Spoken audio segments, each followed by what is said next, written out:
Chaque année, plus de 5000 milliards de sachets plastiques sont utilisés à travers le monde. À cela s'ajoutent les bouteilles et autres objets en plastique. Selon un rapport de l'Organisation des Nations Unies, seule une petite partie de la production de ce plastique-là est recyclée. Le reste se retrouve dans la nature, sur les plages ou dans les océans.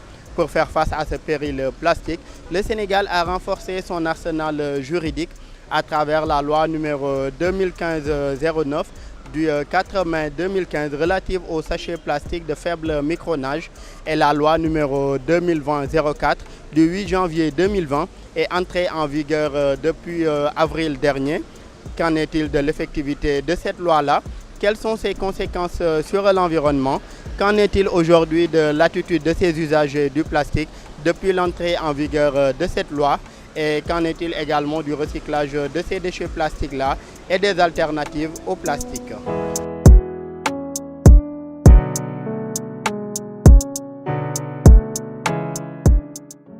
Déchets plastiques yi maanaam mbuus yeeg bidon caoutchouc yeeg yooyu pollution boobu loolu ñëpp xam nañ ne du àndul ak mbéy àndul ak mbéyum dër àndul ak mbéyum nawet parce que dafa nekk ay produits yoo xam ne liñ ko defaree ay produits chimiques la yoo xam ne nii day yàq suuf beneen bi dafa nekk encore loo xamante ni matière la boo xamante ni encore suuf du ko lekk maanaam du changer du dégradé wu donc loolu dafay indi ay gàllankoor ci mbéy mi indi gàllankoor ci suuf si nu muy indee gàllankoor ci suuf si mooy ferñeent yi nga xam ne moom la suuf si am pour plante bi di ko soxla pour meññeefu garab yi di ko soxla loolu lay rey parce que produit chimique yi mu am méngoowul ak yi nga xam ne moom la gàncax bi di soxla beneen bi caoutchouc bi wala mbuus yi bu nekkee ci biir suuf si boo fa jëmbatee reen bi bu tombeek mbuus bi plante boobu dootul évoluer dootul màgg su fekkente ne tamit da ngaa semé grain bi bu tegoo ci mbuus bi grain boobu day yàqu dootul sax donc loolu mu nekk ay yoo xamante ne si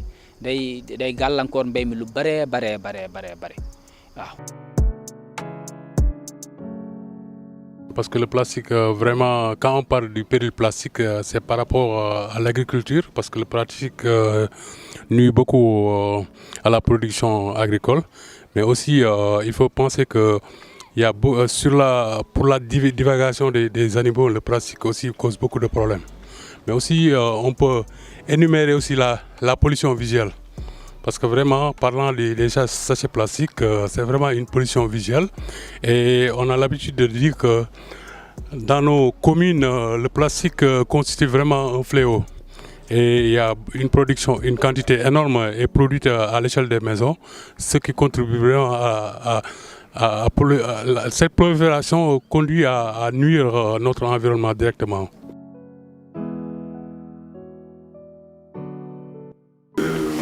Vous savez, quand on parle de pollution plastique, les gens pensent surtout aux effets néfastes que cette pollution va avoir dans les milieux marins, les effets néfastes de cette pollution sur la santé, mais on réfléchit très peu sur la relation qu'il y a entre la pollution plastique et les changements climatiques. Parce que vous savez, le plastique c'est un polymère qui est obtenu à partir de la transformation du pétrole majoritairement, mais également du gaz et du charbon. Donc c'est un produit issu de combustibles fossiles. Et vous savez que pour produire du plastique, on dépense beaucoup d'énergie. Aujourd'hui, par exemple, la production de plastique, en fait 6% de la production mondiale de pétrole sont utilisés pour la fabrication de produits plastiques. Et on estime que si la tendance ne change pas, ce chiffre-là passera à 20% d'ici quelques années. Et donc, la Commission européenne, par exemple, a estimé que les émissions de CO2 dues à la production et à l'incinération du plastique ont représenté 40 millions de tonnes de CO2, soit l'équivalent de l'ensemble des émissions d'un pays comme la France, tous secteurs confondus.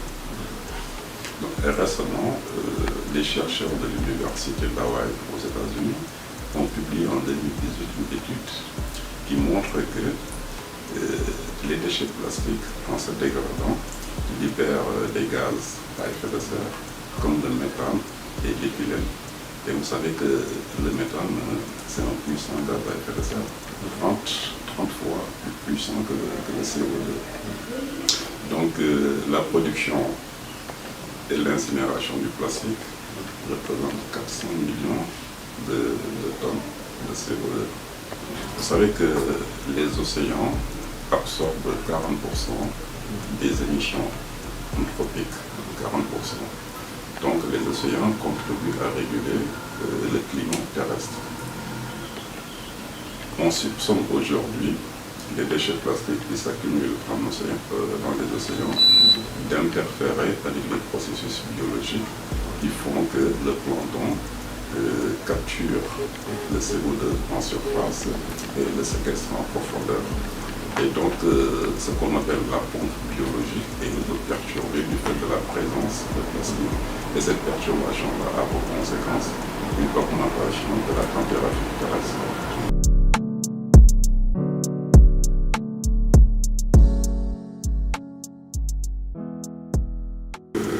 Il faut commencer par dire que la loi de 2020 qui approche de remplacer celle de 2015 est une loi beaucoup plus ambitieuse que sa devancière. Parce que c'est, contrairement à 2015, aujourd'hui on ne fait plus de distinction entre sachets plastiques de faible micromanche et sachets plastiques qui ont une épaisseur plus élevée. Tous les sachets plastiques sortis des caisses sont interdits. Et en plus des plastiques, il y a également un certain nombre d'objets qui sont frappés par l'interdiction. C'est ce qu'on pourrait appeler du plastique non essentiel.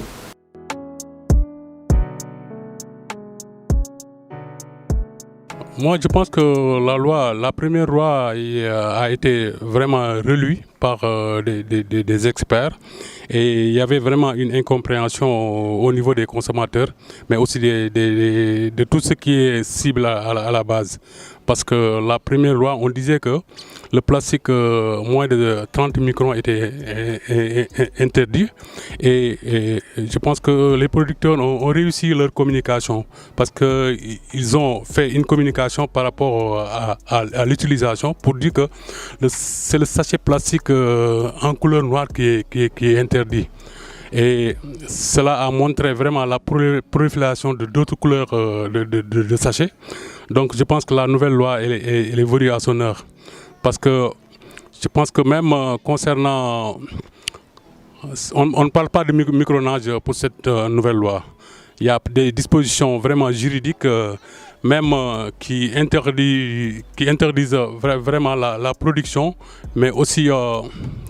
concernant aussi le consommateur, mais aussi cette nouvelle loi parle de la valorisation.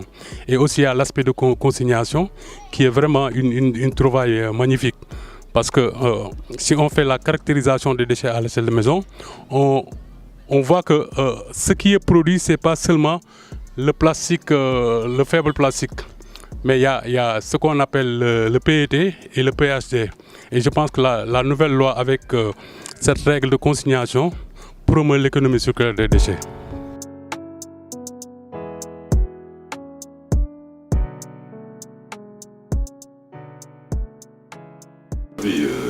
Le changement de comportement, c'est vraiment un processus. Mais certains Sénégalais, parmi ceux qui ont un certain niveau de restriction, se sont carrément détournés du plastique. Les autres, ils font de leur bien. Et ce qui nous approche, c'est le fait qu'on n'ait pas proposé d'alternative au sachet plastique. Mais d'ici quelques mois, je pense que le stock restant sera épuisé et on a bon espoir qu'à partir de ce moment-là, il y aura de moins en moins de sachets et que les gens vont avoir une attitude beaucoup plus responsable en amenant par exemple leur propre emballage quand ils viennent faire leurs courses.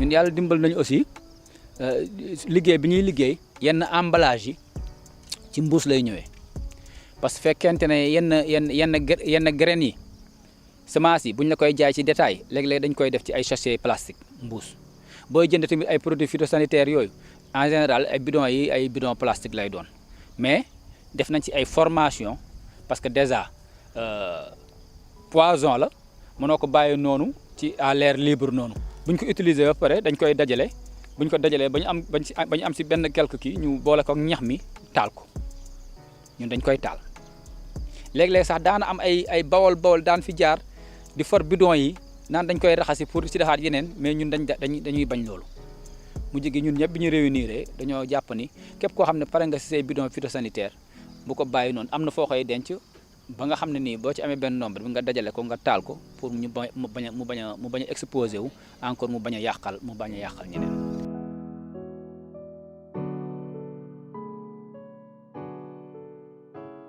Bon, d'abord, je vais rappeler un tout petit peu l'historique parce que j'ai pas été à la base quand même de l'initiative parce que c'était une initiative d'une ONG italienne qui voulait appuyer un groupement de femmes à Thiès pour régler quand même la problématique de la prolifération des déchets plastiques au niveau de la ville. Et c'est une structure que j'ai connue en 2008. Et comme je représente un cabinet français qui travaille sur les questions liées au développement durable et à la RSE, j'ai eu la chance de faire le bilan carbone de l'usine de Thiès. Et c'est comme ça que le lien a été quand même créé. Et après, l'ONG a voulu me léguer le centre en tant que manager, en tant qu'entrepreneur social, parce que j'avais la possibilité quand même de proposer un modèle innovant qui consiste à créer une société avec une vocation d'entreprise sociale. Et l'entreprise a été créée en 2010. Donc nous sommes associés, moi et le cabinet français avec qui on travaille sur ces questions-là liées au développement durable et le groupement de femmes. Donc ProPlace est né en mars 2010 avec comme principaux associés Macoumba Diagne en tant qu'entrepreneur social, Jean-François Filot qui gère le cabinet Expert et le groupement des femmes qui était géré par Germaine Abifay. Je pense qu'en parlant de l'économie circulaire des déchets relative aux sachets plastiques ou à toutes les catégories de plastique, c'est dès la conception. Parce qu'actuellement, on parle de l'éco-conception. Dans la fabrication, il faut prévoir vraiment une seconde vie de ces déchets. Et si on définit l'économie circulaire des déchets, parce qu'autant on parlait de boucle ouverte, maintenant on promeut vraiment, on vulgarise ce que j'appelle moi la boucle ouverte. Parce que ça permet, une fois l'éco-consommation en amont, après avoir utilisé le produit peut être récupéré pour être revalorisé. Et je pense que si on intègre la philosophie des 3R, on voit qu'il y a la réduction des déchets, parce que toujours en amont, il faut penser à réduire tout ce qui est production de déchets plastiques. Il y a le recyclage, mais aussi il y a la réutilisation. Je pense que ça, c'est important dans notre société de consommation.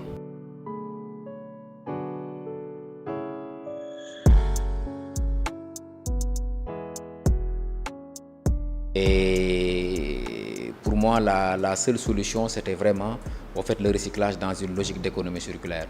Donc ça m'a motivé à vouloir quand même collaborer avec ces femmes-là, m'associer avec ces femmes-là pour pouvoir mettre en place une nouvelle logique, changer vraiment de paradigme et essayer de ne plus voir maintenant les déchets plastiques comme un péril, mais de voir aujourd'hui le plastique comme une opportunité. Mais cela serait possible si et seulement si tous les acteurs qui tournent autour de cette question-là, notamment le consommateur qui consomme et qui jette, le producteur aujourd'hui qui utilise des emballages plastiques et qui mettent sur le marché, et aussi les territoires qui sont aujourd'hui en charge des questions au fait du territoire. Et je pense que ces trois acteurs-là, s'ils se mettent ensemble, s'ils travaillent en synergie, on pourra trouver une solution quand même à cette problématique qui consisterait à collecter le plastique, parce que j'ai l'habitude de le dire, hein, le déchet par définition, c'est ce qui est destiné à l'abandon. Donc quand on voit ce qui se passe au niveau de la ferraille, cela veut dire que tout objet qui a de la valeur ne peut plus être considéré comme un déchet. Et quand on a su ça et que nous avons essayé de mettre en place de manière informelle des circuits de collecte, et qu'il y avait beaucoup de gens aujourd'hui qui vivaient de cette collecte de déchets, parce qu'il nous parvenait aujourd'hui à collecter à peu près des vingtaines de tonnes, presque vers les années 2013. Et en 2015, on avait la possibilité de collecter jusqu'à plus de 100 tonnes. Donc cela veut dire que 100 tonnes pour des déchets qu'on rachète auprès des populations, pour leur faire comprendre que ça a de la valeur. Donc notre premier objectif, c'était d'abord d'expliquer et de donner des exemples très concrets que le plastique peut avoir de la valeur. Maintenant, le deuxième challenge aujourd'hui, le deuxième défi aujourd'hui, c'est de pouvoir voir le plastique comme un matériau qu'on doit gérer dans une logique d'économie circulaire. Donc il ne suffit plus aujourd'hui de recycler pour recycler, mais ce qu'on recycle doit trouver quand même des preneurs sur le marché. Et ce marché-là, l'objectif de Recuplast, c'est de créer ce marché. C'est d'être au début et à la fin de la chaîne. C'est d'être en contact permanent avec le consommateur, de le sensibiliser, de lui faire comprendre qu'on peut vivre mieux avec le plastique. Mais si on change nos comportements, si aujourd'hui on arrête de consommer et de jeter, si aujourd'hui les producteurs assumeront leurs responsabilités, si aujourd'hui les collectivités locales aussi s'engageront encore plus à mettre en place des systèmes quand même de gestion des déchets efficaces, et je pense que c'est la somme de toutes ces actions qui pourront nous permettre aujourd'hui de lutter efficacement contre la pollution plastique et éviter surtout d'interdire pour quand même éliminer certains emplois pour moi qui sont aujourd'hui nécessaires pour la bonne marche de notre pays. Et je pense que nous avons la possibilité aujourd'hui, avec cette logique d'économie circulaire, de maintenir les emplois existants, mais aussi d'en créer de nouveaux. Et je pense que c'est dans ce cadre-là qu'on pourra être vraiment efficace et efficient.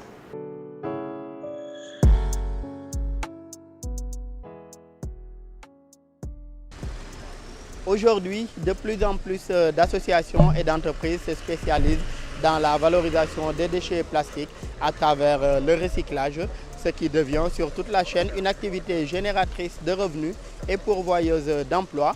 À côté du recyclage, on peut citer la question des alternatives au plastique, l'exemple des sachets en papier, des sachets biodégradables et autres sachets à usage multiple et respectant l'environnement.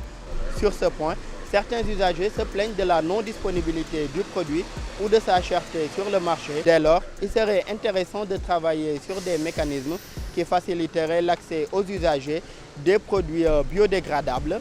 Daouda Sow, sur les questions de la pollution plastique pour Giga Initiative.